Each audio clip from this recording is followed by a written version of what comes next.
Hi, this is Jim from Safety Wars. Before we start the program, I want to make sure everyone understands that we often talk about OSHA and EPA citations, along with some other regulatory actions from other agencies, legal cases, and criminal activity. Everyone is innocent until proven guilty in a court of law. Proposed fines are exactly that, and they are often litigated, reduced, or vacated. We use available public records, news accounts, and press releases. We cannot warranty or guarantee the details of any of the stories we share, since we are not directly involved with these stories, at least not most of the time. Enjoy the show. This show is brought to you by Safety FM. Almost hit the wrong button there. Maybe I did for a second. So what did you think about last night's program? Tell you what, a lot of people were very upset that I was talking about active shooters. But I'm going to recommend everybody go out and take that FEMA Independent Study course. Fact of the matter is this. Companies do not like to think about this stuff. You can't blame them. What are they in the business of? Making money. Right? That's a view of most companies out there. It's one as I've run into. Safety, not so much. Now, I always hear this.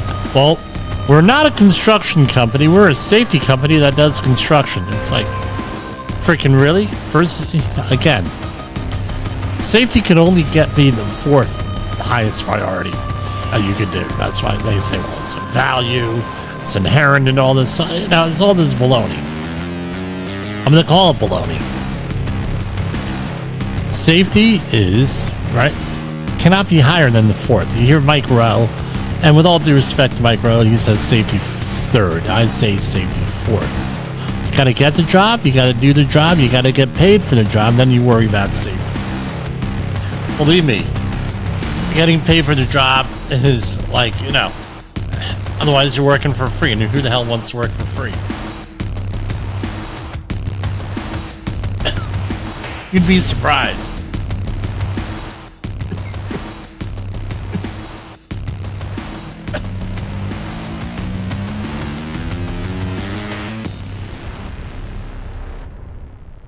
And of course, I get into a coughing fit right when I need to be talking. A lot of stuff happened here in the last 24 hours. So, we'll start out with this one. The earthquake and tsunami. Millions were under tsunami advisories today after one of the strongest earthquakes ever recorded struck Russia, sending tsunami waves into Japan, Hawaii, and the U.S. West Coast. Authorities warned the risk from 8.8 magnitude quake could last for hours. And I'll point this out also. Aftershocks, right, may have something to do with this. And no, then after that's volcanoes started to erupt and everything. The wrath of God kind of stuff. Several people were injured, but none gravely, and no major damage has been reported. Well, let's face it, it happened off the coast of Russia in the Far East. Pacific area, Bering Sea area, that whole thing, Northern Pacific. And, the Kamchatka region. And again, there's like nothing out there. Just thought the people who've been there. I've known people have been there. There's nothing there. This is,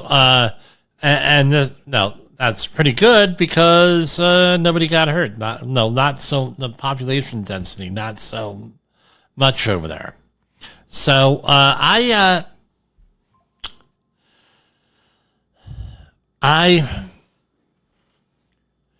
spoke to two people today. Now we're in Hawaii. One of them got, and she's offered to come on the program, or at least share her story with the program, where she was stuck in a 22-story high skyscraper hotel because everything got evacuated. Another one said, not too much damage, just a lot of flooding here. That's all. And There's been reports in Japan that whales ended up on shore, right? And here we have tourists were forced out of beachfront hotels in Hawaii, backing everything up in traffic. Which is why I always say maybe a bicycle may be your best way of getting around here. I don't know. Millions of people were told to move away from the shore or seek higher ground.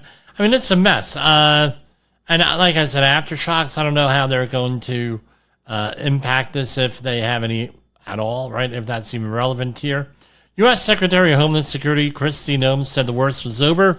Later Wednesday, tsunami advisories for Hawaii, Alaska, and Oregon, Washington were canceled or remained in parts of Northern California, where authorities warned to stay away from beaches and advised that a dangerous current should be expected through Thursday morning. We'll see what happens here with this. I know back in 2011, was it, with the tsunami in Japan?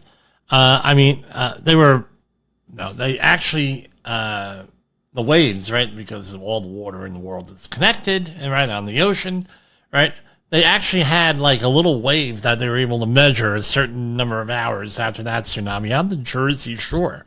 So, anyway, this is from Singapore. The 8 we got to do some more stories from Singapore, right? Safety stories because of MOM, right? Ministry of Manpower. That's their safety agency.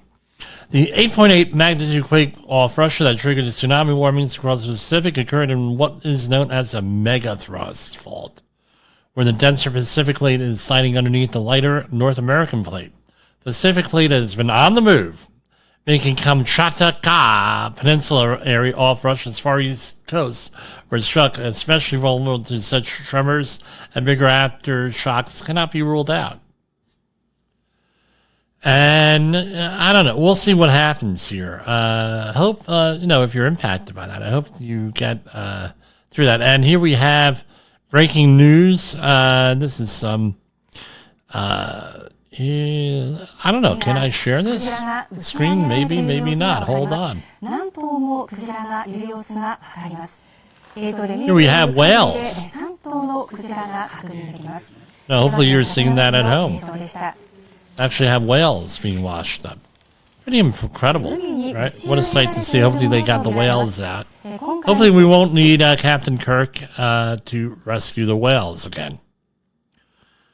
Here's another one. Oprah opens Maui Road to help residents flee after the tsunami warning. The billionaire media mogul opened up a road on her property, giving people a route to evacuate from coastal areas to higher ground, Hawaii officials said. Oprah Winfrey opened a private road on a property she owns in Maui to help residents evacuate after the tsunami warning.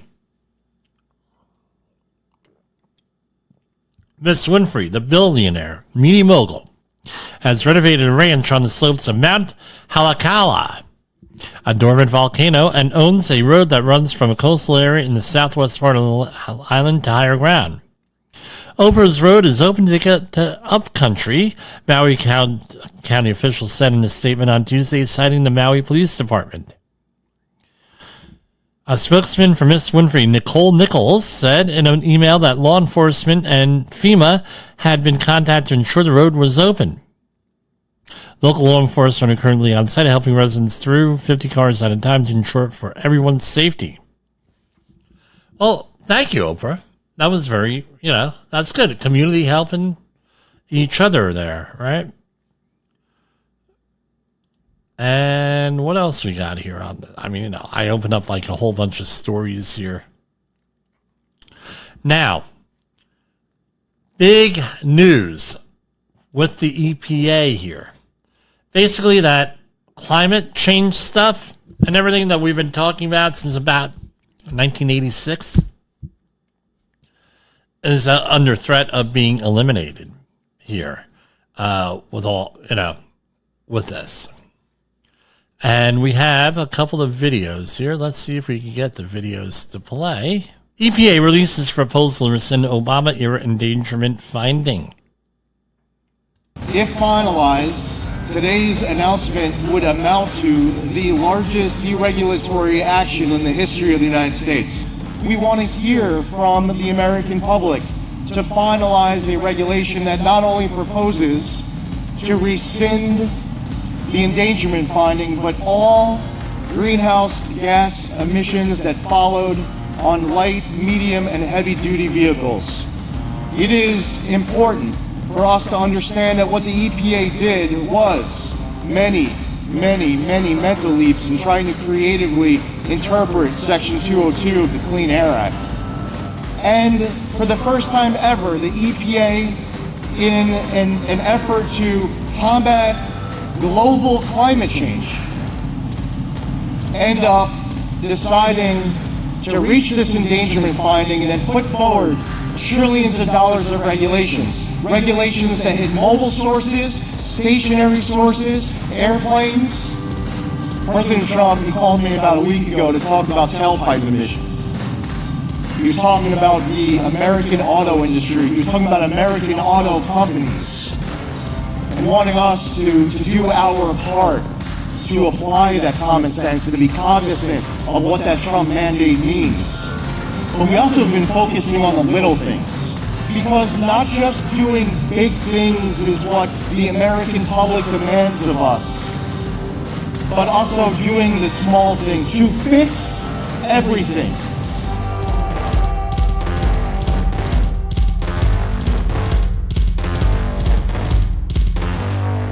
That was Secretary Zeldin, the head of the EPA. Administrator Zeldin, I'm sorry, the head of the EPA. So that was from the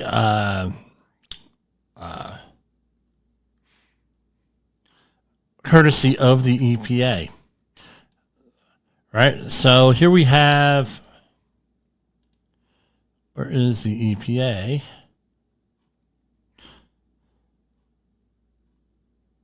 Hold on, forgive me on here. Here we go, EPA. In case you missed it, ICYMI. EPA launches the largest deregulatory action in United States history with proposal to rescind Obama-era endangerment finding. Yesterday in Indianapolis, U.S. EPA Administrator Lee Zeldin released the agency's proposal to rescind the 2009 endangerment finding, which has been used to justify over $1 trillion in regulations, including the Biden-Harris administration's electric vehicle mandate. If finalized, the proposal would repeal all greenhouse gas standards for light, medium, and heavy-duty vehicles and heavy-duty engines, thereby reinstating customer choice while decreasing the cost of living on all products that trucks deliver. It would also mark one of the largest deregulatory actions in American history. The endangerment finding is the legal prerequisite used by the Obama and Biden administrations to regulate emissions from new motor vehicles and new motor vehicle engines. Absent this finding, EPA would lack statutory authority under Section 202A of the Clean Air Act to prescribe standards for greenhouse gas emissions. This proposal, if finalized, is expected to save Americans $54 billion in costs annually through repeal of all greenhouse gas standards, including Biden EPA's electric vehicle mandate under conservative economic forecasts. So here we go. Some of the headlines here. Hoosier Ag Today. EPA Administrator Zeldin visits Indianapolis to plan repealing electric vehicle mandates. Tampa Free Press. Buckle up, America. EPA acts as Obama-era climate rule, paving the way for cheaper cars. Miranda Devine for the New York Post. Trump rolling back $1 trillion of Dem Green car regulations. Wall Street Journal. Climate Regulation Liberation Day. National Post, New York Post editorial board.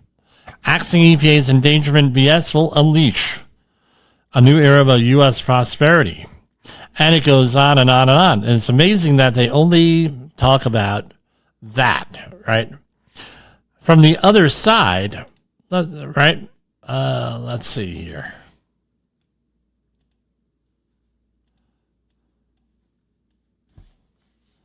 Right? So that's one side of the argument. Here's the other side of the argument. Boom, boom, boom. Hold on. From the New York Times. In game-changing climate rollback, EPA aims to kill a bedrock scientific finding. All right. Now,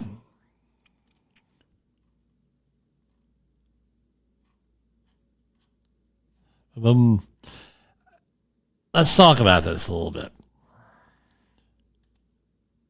Of course, right. How long have I been involved in observing this whole climate debate? Since about 1986. And we talked about, right, and I was a believer until about 1992, when I started to learn about how to evaluate this stuff. And I took a class in 1992, spring of 1992, where I went to college, undergrad, and the professor, who, believe me, definitely not a Trump supporter today, definitely not a conservative by any measure in the imagination, but this is when colleges said, look, you got to decide for yourself, and they tried to teach you how to think. And she went through how to evaluate scientific research articles. And one of the things that stuck out to me was she didn't tell us how to think, or I'm sorry, what to think, but maybe how to think, a methodology, how to organize your thoughts. Her whole thing, name was Alice Skitchell, she said, look, who's funding this? Who's paying for this? What's their point of view? And everything else. Even in 1992, people were talking about this because in 1990, the Clean Air Act was passed as a re-election ploy for George H.W. Bush, right, when he was running for re-election. So when you had the Rio de Janeiro in 92, I believe it was April or May of 92, you had it, Rio de Janeiro Conference on Sustainability and all this other stuff. Now, what happened was, and I ended up going to graduate school and studying the history of this whole debate. And I came across what was called the public choice theory. Under public choice, whoever's paying for stuff, that's who their point of view is going to be, basically. That's one of the many things. It's one of the main thrusts of that. All right, of that whole thing. We had a whole program on this a long time ago. Maybe I'll dig that up. So when I did my master's project, right, we went into the history of this, and this is essentially what happened. Back in the 80s, you needed money for, researchers were looking for money for computers. Information, remember, computer revolution, 1980s. At the same time, meteorologists and climate scientists were looking for all different types of stuff on getting grants and everything. They teamed up. They realized that and in 87, Al Gore, who was the senator, was running for president, wanted to go and cleared up all this money available, grants and everything. So they got together, they started researching. And they realized that once they got, and they started yapping, they'd be able to get more money. And if they played for the senators, they played for whoever was doing the funding in the House of Representatives, the presidency, they would get more money.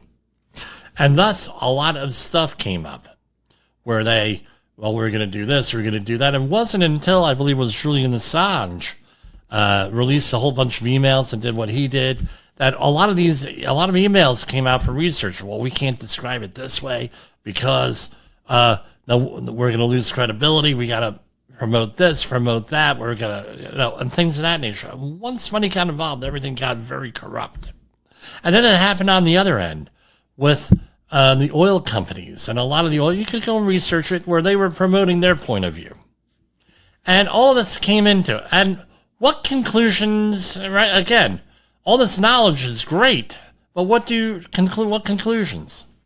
Number one, money is involved, and there's money to be made in this movement. On all sides of it. Number one. Number two, as I found out, climate is always changing.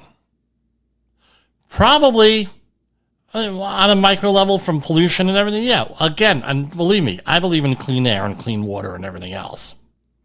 Limiting pollution. But the reason why you do things counts. So what ended up happening, the climate's going to change anyway. If you are going to go and implement all of these climate strategies under Kyoto Protocol, under everything else, you're only going to reduce the rate of warming by like 1.5 to 2 degrees Celsius, according to some computer models. Right? Some computer model is going to, right? It's going to be like 3 or 4, whatever the number is. But you're only doing all of this stuff at the cost of trillions of dollars, and believe me, there's a human cost to this also. You're not only going to gain like a degree and a half, something along those lines, and the cost and benefit do not balance each other on any of this. That's the conclusion I had. It doesn't make sense. I think you'd be much better off. We would be much better off if we put, again, pollution control. Nobody wants pollution. But the number one. Number two is if we sort of prepare for climate change. Right? Sea levels have been rising for an awfully long time. If that's what our belief is, then guess what? We're going to go and let's mitigate the seashore, the shorelines with that. If you believe that the storms are going to be worse, guess what? Money could be spent to making cities safer and things of that nature. So rather than trying to mitigate the climate, maybe we should be putting the money into preparing for this climate change that's going to happen no matter what. And I think we're better off on that. I know that's controversial. I don't have these wonderful big graphs and everything else, big research teams and everything else along with it. But there are groups out there. Bjorn Lomborg came out with a classic book over 20 years ago that detailed this. And I think it's pretty relevant today also on all of this stuff where it's cost-benefit analysis, where you have a limited amount of funds, can't keep printing money. Where are we going to put that money? Into climate mitigation strategies, or are we going to put that money into emergency response, land use planning, and everything else? Because I see that seems to be one of the biggest issues as what land use planning. So, for example, we have major storms in Texas. Well, where do they build all these camps for the children? All the camps and all this other infrastructure right in the floodplain. Come on. Jersey Shore, after World War II. All these towns, what do? They built up all the towns around the Jersey Shore. Right?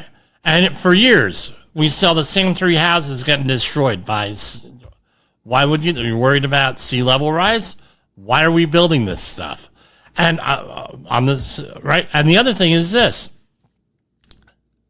If you're promoting all of this stuff, environmentalism and everything else, why are you going out and buying all those houses on Martha's Vineyard and all that real estate on Martha's Vineyard and other places that are going to be allegedly impacted the worst by climate change? We have the Aleutian Island folks and the Inuit peoples of Alaska. Perhaps it would be right. We could put money, all of these trillions of dollars we're going to be spending on all this emissions control and all these other anti-pollution things. Maybe we could put it into to help those people out and trying to manage what their situation is in the face of climate change here. Maybe that's money that's better spent there than in emissions that are not really going to slow the rate of warming, but not really mitigate the warming and cancel out and abate the warming. That's my opinion. It's always been my opinion, going way back. The other thing is this: we need truth in We need truth in the research. Right? So I have... What exactly is the endangerment finding here that they were talking about rescinding? Right, blah, blah, blah. So, I tell you what, let's go. Let me get this set up, and we will go to commercial break here. Safety Wars is streaming now. Oh, and before I forget, right before we go to commercial break, remember who's promoting this stuff. It's our competitors in the world economy. China, India, Europe. All of our competitors are... So if you had a competitor, you're playing a soccer game, are you going to take the advice of your competitors? I wouldn't. If you have enemies at work who don't, right, and you have competitors at work, are you going to listen to them for career advice? I don't think that would be smart. Why are we doing it here with this stuff? From the front lines of the safety war, it's Safety Wars, with your host, Jim Posel on Safety FM. Get ready to face the harsh reality. In the professional safety community, communication and planning are just a few keys to your program's success. The question many practitioners have is, where do I start? Dr. Jay Allen, the creator of the Safety FM platform and host of the Rated R Safety Show, has built a global foundation to help you along the way. Go to safetyfm.com and listen to some of the industry's best and most involved professionals, including Blaine Hoffman with the Safety Pro, Sam Goodman with the Hop Nerd, Sheldon Primus with the Safety Consultant, Jim Posel with Safety Wars, Emily Elrod with Unapologetically Bold, and many others. As individuals, we can do great things, but as a team, we become amazing. Dial into safetyfm.com today and surround yourself with a powerful force of knowledge and support.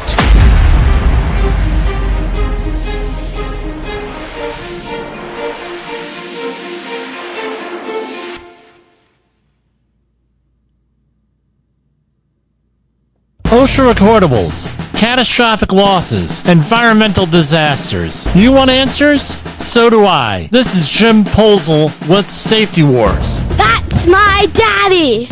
So what exactly is this thing that they're rescinding, the endangerment finding? So it was issued during the Obama administration, December 9, 2009. Legal basis was 202A of the Clean Air Act. Administrator Lisa P. Jackson. Rumored, I'll say this much, rumored to be the ghostwriter of Earth in the Balance.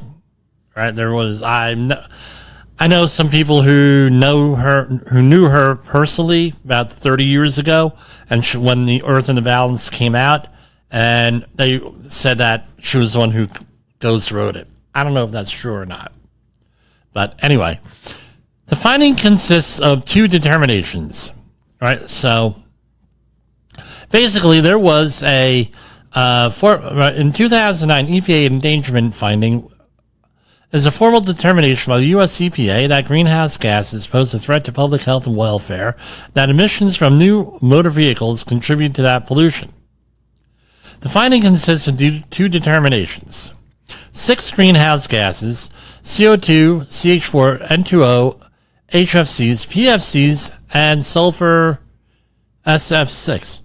I guess it's sulfur, I don't know.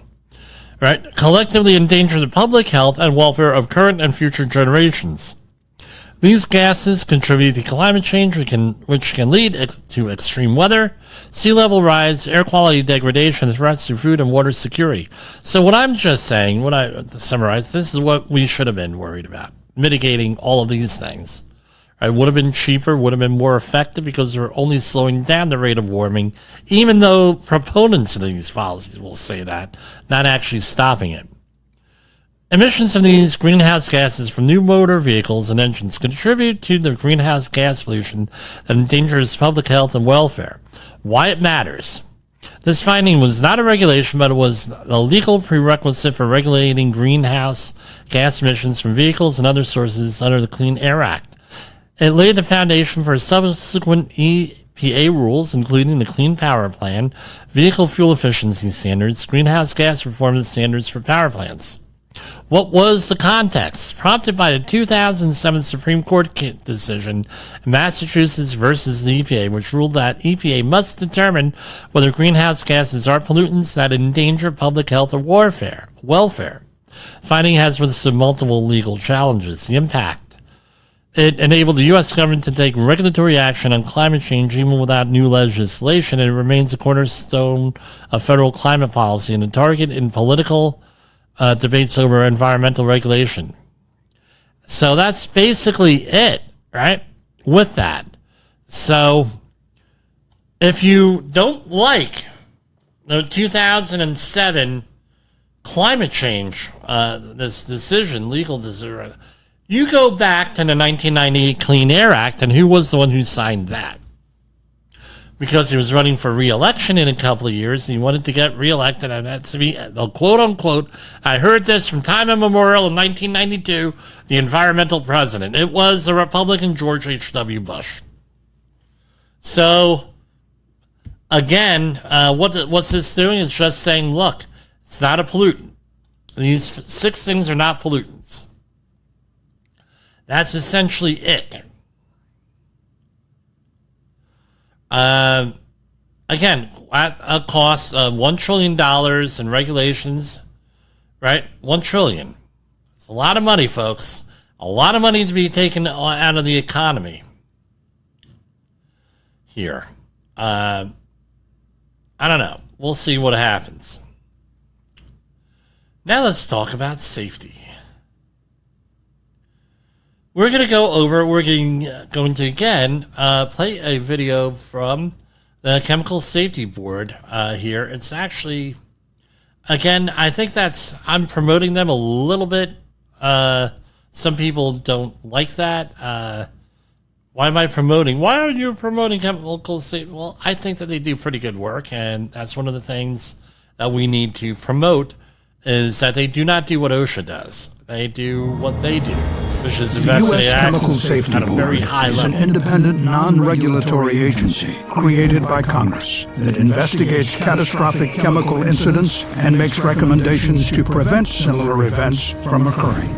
Over its 27-year history, the CSB has deployed to nearly 180 major chemical incidents. Those incidents have involved more than 200 fatalities, over 1,300 serious injuries, and billions of dollars in damage to property and the environment. The incidents have also harmed communities and caused significant business disruptions, including job losses and reduced earnings for the American chemical industry. There's a saying among safety experts that if you think safety is expensive, try having an accident. Chemical incidents are always costly, but several of the recent incidents investigated by the CSB have resulted in incredible economic losses for chemical companies and local businesses, caused deaths and serious injuries, and put nearby communities and workers at serious risk. For instance, on January 24, 2020, an accidental release of propylene accumulated and exploded inside a building at the Watson Grinding Facility in Houston, Texas. The massive explosion fatally injured 2 employees and a member of the public who lived nearby. Hundreds of neighboring structures were damaged, including homes and several businesses.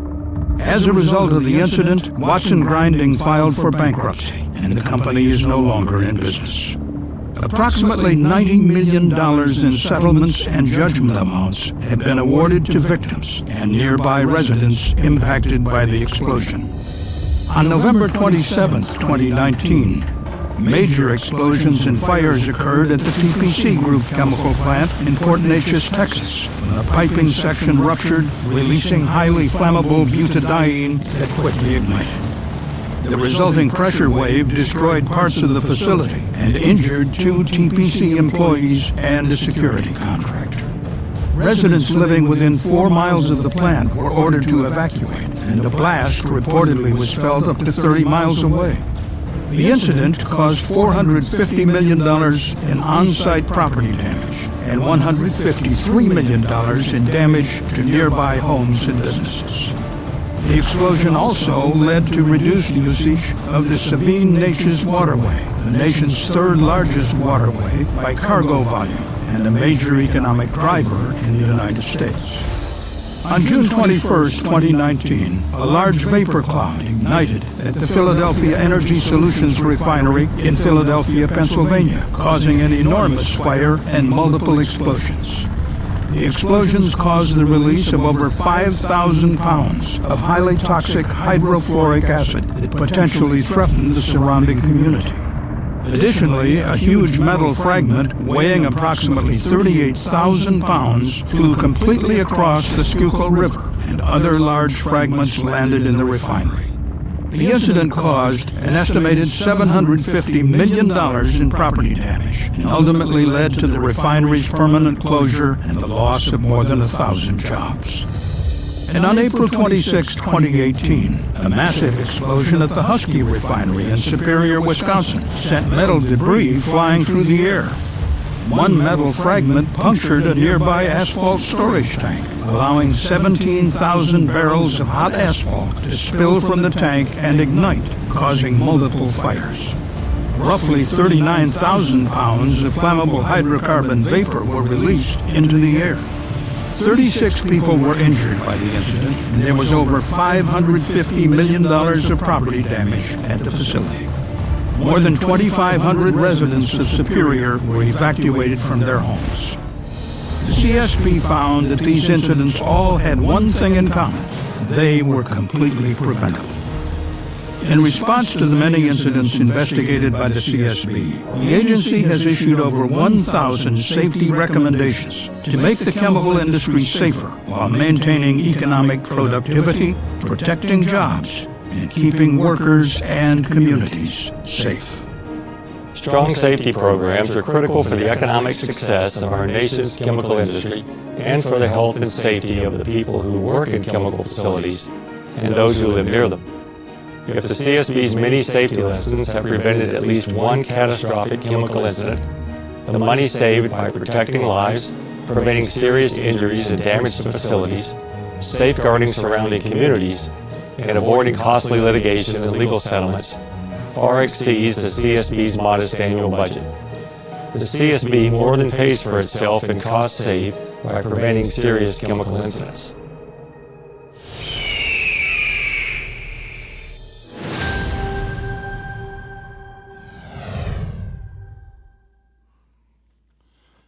So, as I understand the discussion, right, and that's for the next video, right?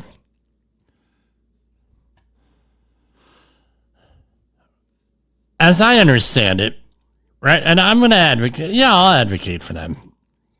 The argument goes that we need to get rid of the CSB, Chemical Safety Board, because OSHA already does stuff like this, right? Now, let me point out, OSHA, and I'm not defaming OSHA or anything like that. There's good people there; they do a lot of good work. Right there, right? They're underfunded like all these organizations. The CSB does things at a very high level. They take a long time to do this. And by the way, their reports are not legally admissible in court. That's one of the things. So OSHA does a finding, like we did a year with New Mexico OSHA, with the Rust shooting with Alec Baldwin. Right? It has 6 months to do the investigation and to issue fines and everything else. Now we have a different focus at OSHA with the new administration of compliance system, and even with the compliance enforcement. It's interested in enforcing OSHA regulations. They're not, my understanding is that they don't have the technical ability that the CSB has to investigate all of this stuff. And what happens is it helps companies design, and other companies go out there to fix and design new processes, gives in-depth things, deep dives. Now, a lot of people say, well, we're going to let it towards the company to do all the engineering, to do this, to do that, to do blah, blah, blah, blah, blah. Guess what? They're not going to do that. And they're not going to do it. So, for example, they describe one accident there that I am a little bit familiar with because I used to work for a company that did pipeline repair. And what happened was a pipeline was not repaired because of its placement, its design, and everything else, and then it eventually ruptured. Right? So what it comes down to is this. Other companies can learn that. The companies that deal with that work with pipeline repair learn something from that incident. OSHA probably would not have had that impact on that. And I'm not defaming OSHA. I know they had a role in that accident and the investigation and everything else. But deep dives, learning the technical stuff. Imagine if you're a safety professional. The advantage of this program and some of the other programs out there, we try to go into detail. So now you could go and say, well, no, I see that guy in a red Safety Wars shirt out there, and we're going to go and he mentioned the CSV and a pipeline rupture. Let's go and look that up. What was that? How does that impact us? And now you're able to take those reports to your management and say, look, this is what happened to this facility. We don't want that to happen at our facility. You can use these reports. These reports are very useful. CSV just came out with volume 3 of their reports, which gives summaries of historical reports up until earlier this year. All this stuff is out there and available to help your company work safely and to help make the argument for safety. So I encourage you to all go out there and support. Again, this is one of the agencies that should not be cut, is the CSB. Now, today was a federal commemoration holiday or something. It is called Whistleblower Day. Did you ever hear that? Whistleblower Day? And what is the Whistleblower Protection Program? So the Whistleblower Protection Program, believe it or not, a lot of this stuff is managed by OSHA. So OSHA's Whistleblower Protection Program enforces protections for employees who suffer retaliation for engaging in protected activities under more than 20 federal laws. The investigation of complaints of retaliation against employees is conducted by investigators in OSHA's regions. OSHA investigators are neutral fact finders, do not work for either the complainant or the respondent, meaning the employer. The U.S. Equal Opportunity Employment Commission, EEOC, enforces laws that prohibit discrimination against employees because of race, color, religion, sex, including pregnancy, national origin, age, 40 or over, that's me, disability or genetic information, and retaliation against employees for opposing such discrimination. The Wage and Hour Division of the U.S. Department of Labor enforces federal laws on federal minimum wages. And going on, and National Labor Relations Board gets thrown in there. Now, what is incredible here is the history of whistleblowing. All right, for whistleblowers. So, here you go.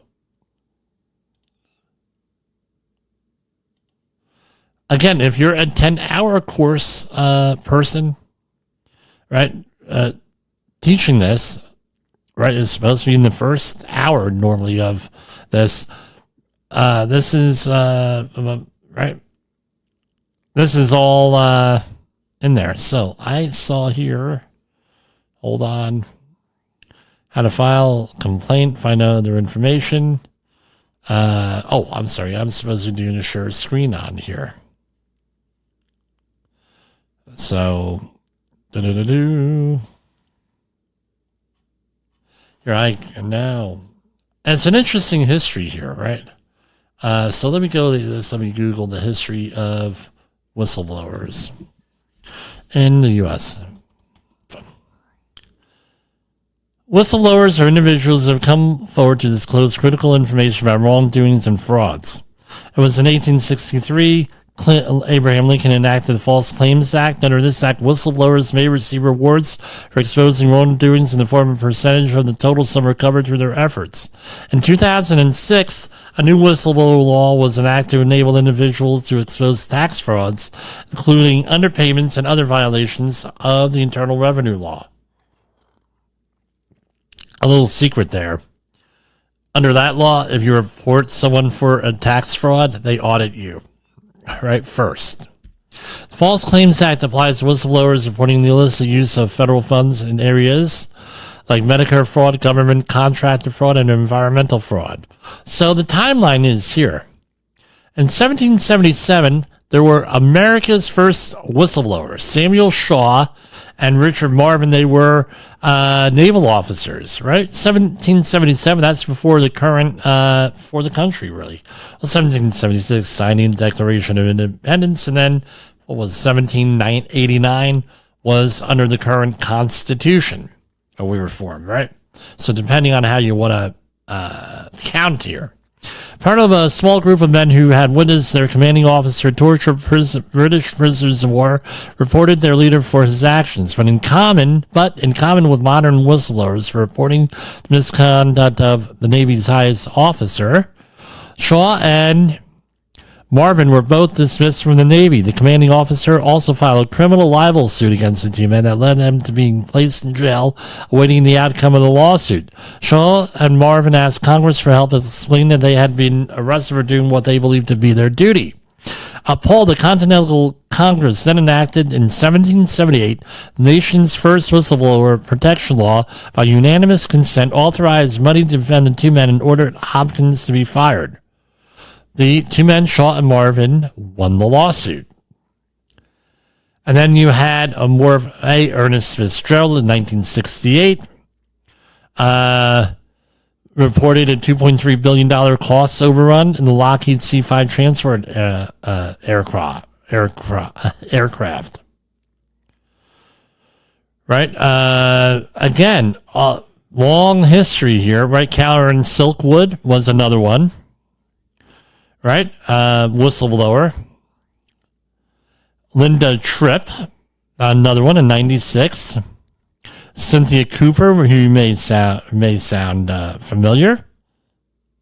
Going on. So we have an Edward Snowden down in 2013. All right, all this stuff in the Whistleblower Act. Now, I spoke to a federal employee today who said, well, under this administration, who knows, where this is going to go with this. And do they actually have whistleblower? So, again, after the whole thing going on now with the Russia collusion and Russian interference case now being referred over to the DOJ over the last couple of weeks, I don't think anybody has the monopoly on going after whistleblowers here or anything with a whistleblower complaint here. I mean, if those allegations are correct, there's people in the government that were doing really effed up stuff. I'm sorry.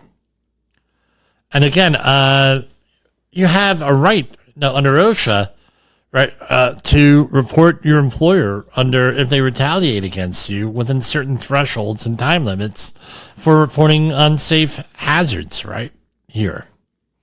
Unsafe workplaces and things of that nature. That's all included in the OSHA outreach courses, but again, it's glossed over because often, so for example, if I'm guilty of this, right, I mention it. However, and when I'm teaching the courses, no matter what, because you have to mention it, it's part of the curriculum. However, if you're in a college or university setting, these students are paying themselves or the college is paying you or however it is, you're working with let's say, an at-risk community, I have a tendency of going into this in a little bit more in depth with this, just the way it is. Why? Because people get retaliated against for reporting unsafe workplaces. So let's go into some of the other news here. There's a lot of news. I mean, I could be here literally for 2 or 3 hours. I keep wanting to do that. I wanted to do that last night, but it was like, you get exhausted, right? This is from the Associated Press. The Trump administration announced and launched a new program that will allow Americans to share personal health data and medical records across health systems and apps run by private tech companies, promising it will make it easier to access health records and monitor wellness. Tell you what, even if you get blood work at one company and you go to your regular doctor, sometimes it's a problem getting that data. I tell you what. So, more than 60 companies have agreed to share patient data in the system. The initiative will focus on diabetes and weight management, controversial artificial intelligence that helps patients, and digital tools such as QR codes and apps that registers patients for check-ins or track medications. Again, this is a quote from the president. For decades, America's healthcare networks have been overdue for a high-tech upgrade. Yeah, I think so. I mean, a lot of places you can't even email stuff. It has to be faxed. Here we have in South Carolina nuclear facility, radioactive wasps. Just when you thought got rid of the murder wasps, now we have radioactive wasps. A terrifying discovery was made at a nuclear facility in South Carolina. Radioactive wasps. Radiological control operations found a wasp nest on a post close to a tank at the Savannah River site in Aiken. According to the report from the U.S. Department of Energy, the nest was sprayed to kill the wasps and bagged as radiological waste. After probing the nest, they found it was at 100,000 dpm, a moderately high level of radiation. Let's see what the Department of Energy has said. Here we have a link. And they have here, let's see, this is the link that they gave us here.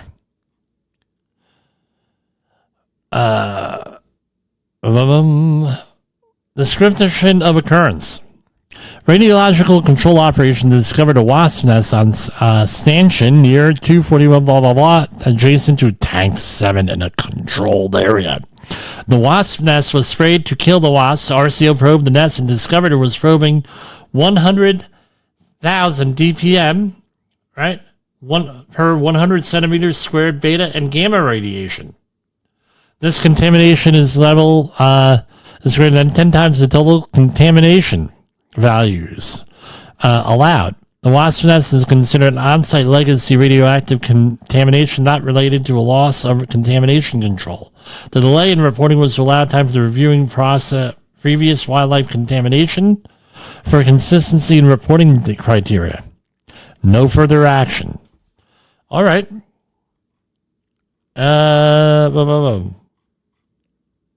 Does that now DPM? What is DPM? It's 100,000 disintegrations per minute. That is DPM.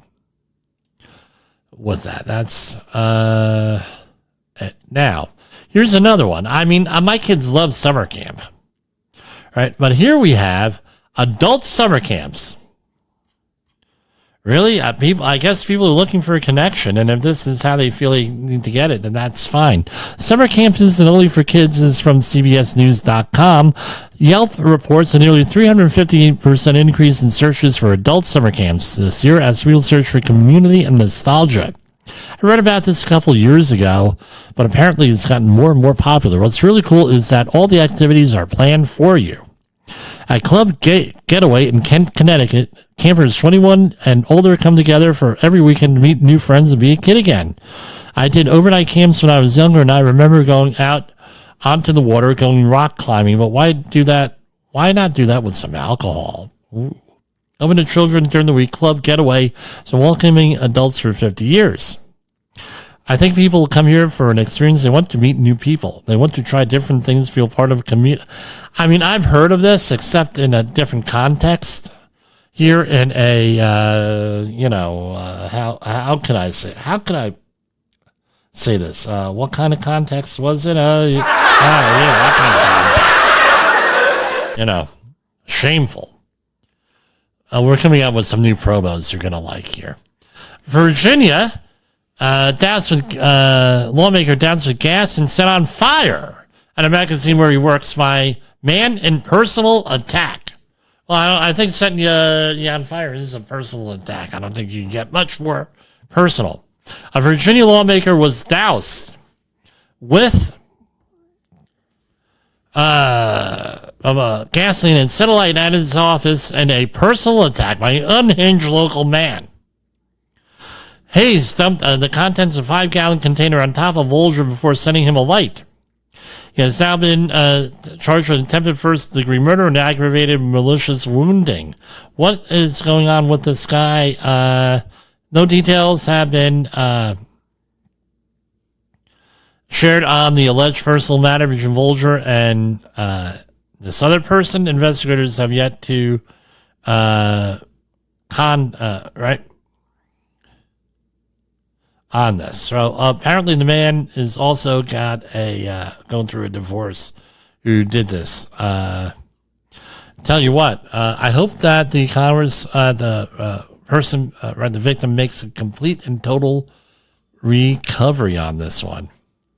Right? So apparently he's a local lawmaker.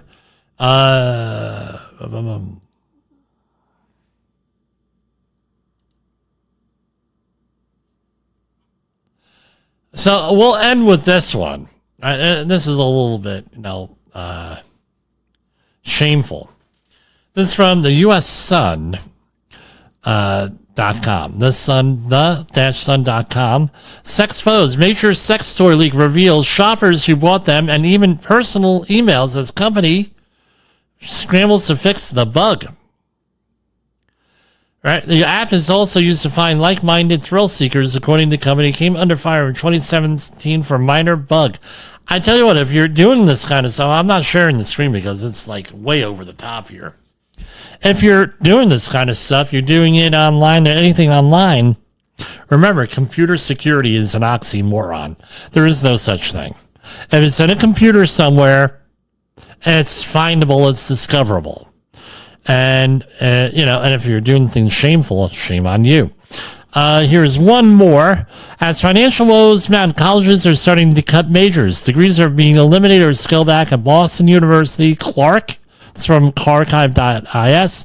Leslie and Berklee College of Music to dismay. In an era of higher education marked by cost-cutting and layoffs, some Massachusetts colleges are taking a dramatic step, eliminating entire academic programs.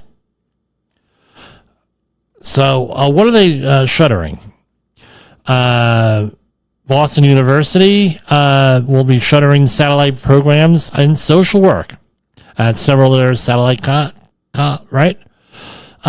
writing master's program at Leslie University in Cambridge. Ancient civilization and studio art at Clark University. It seems like you're on like the 6-year program with some of these degrees that I just called out, because what are you going to do? Right, you're going to get this degree, and then all of a sudden, if you're not in for a master's or PhD, it's going to be very difficult to find a gainful employment. I'm sorry. Again, that's us being blunt. And Rhode Island College of Providence suspended 20 degrees, such as gender studies and modern languages, that project to 6 or fewer students each year. That's the other thing. Nobody's really taking this stuff. So that's what I got for tonight. We'll see you tomorrow, God willing. And I don't know. Maybe we'll talk about OSHA stuff. Yeah, there's a lot out there. For Safety Wars, this is Jim Posel. Oh. Yes, clown music.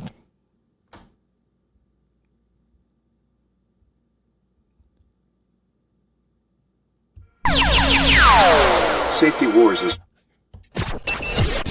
The views and opinions expressed on this podcast are those of the host and its guest and do not necessarily reflect the official policy or position of the company. Examples of analysis discussed within this podcast are only examples. They should not be utilized in the real world as the only solution available, as they are based only on very limited and dated open source information. Assumptions made within this analysis are not reflective of the position of the company. No part of this podcast may be reproduced, stored in a retrieval system, or transmitted in any form or by any means, mechanical, electronic, recording, or otherwise, without prior written permission of the creator of the podcast, Jay Allen.